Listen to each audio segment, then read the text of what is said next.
Dimanche 5 juin 2022, dimanche de la Pentecôte. Lecture du livre des Actes des Apôtres. Quand arriva le jour de la Pentecôte, au terme des 50 jours après Pâques, ils se trouvaient réunis tous ensemble. Soudain, un bruit survint du ciel comme un violent coup de vent. La maison où ils étaient assis en fut remplie tout entière.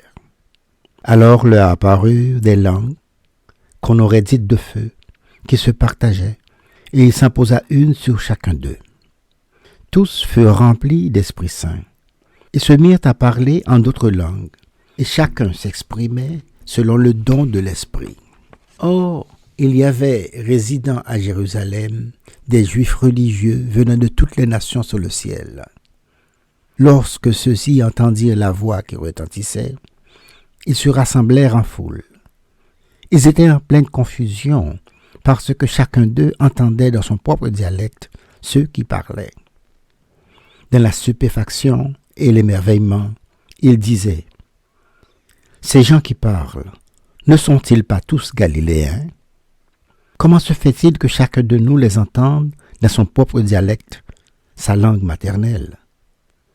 Parthes, Mèdes et Élamites, habitants de la Mésopotamie, de la Judée et de la Cappadoce, de la province du Pont et de celle d'Asie, de la Phrygie et de la Pamphylie, de l'Égypte et des contrées de Libye proches de Cyrène, Romains de passage, Juifs de naissance et convertis, Crétois et Arabes. Tous nous les entendons parler dans nos langues des merveilles de Dieu. Parole du Seigneur.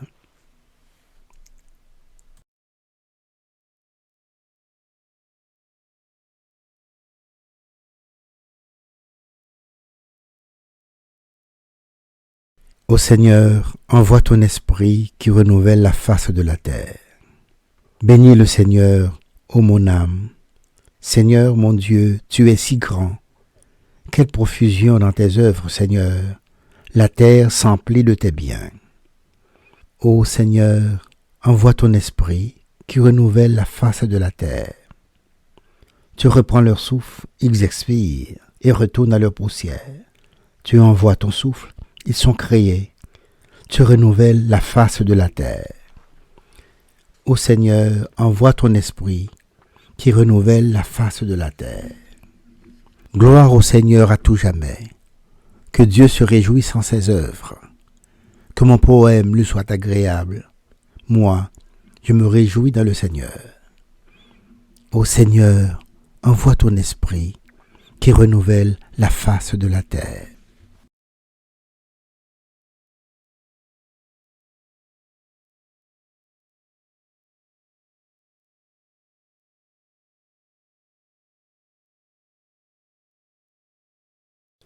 Lecture de la lettre de saint Paul apôtre aux Romains. Frères et sœurs, ceux qui sont sous l'emprise de la chair ne peuvent pas plaire à Dieu. Or vous n'êtes pas sous l'emprise de la chair, mais sous celle de l'esprit, puisque l'esprit de Dieu habite en vous. Celui qui n'a pas l'esprit du Christ ne lui appartient pas. Mais si le Christ est en vous, le corps, il est vrai, reste marqué par la mort à cause du péché. Mais l'Esprit vous fait vivre puisque vous êtes devenus des justes. Et si l'Esprit de celui qui a ressuscité Jésus d'entre les morts habite en vous, celui qui a ressuscité Jésus, le Christ, d'entre les morts, donnera aussi la vie à vos corps mortels par son Esprit qui habite en vous. Ainsi donc, frères et sœurs, nous avons une dette, mais elle n'est pas envers la chair pour devoir vivre selon la chair. Car si vous vivez selon la chair, vous allez mourir. Mais si par l'esprit, vous tuez les agissements de l'homme pécheur, vous vivrez. En effet, tous ceux qui se laissent conduire par l'Esprit de Dieu, ceux-là sont fils de Dieu. Vous n'avez pas reçu un esprit qui fait de vous des esclaves et vous ramène à la peur. Mais vous avez reçu un esprit qui fait de vous des fils. Et c'est en lui que nous crions « Abba », c'est-à-dire « Père ». C'est donc l'Esprit Saint lui-même qui atteste à notre esprit que nous sommes enfants de Dieu. Puisque nous sommes ses enfants, nous sommes aussi ses héritiers. Héritiers de Dieu, héritiers avec le Christ, si du moins nous souffrons avec lui pour être avec lui dans la gloire.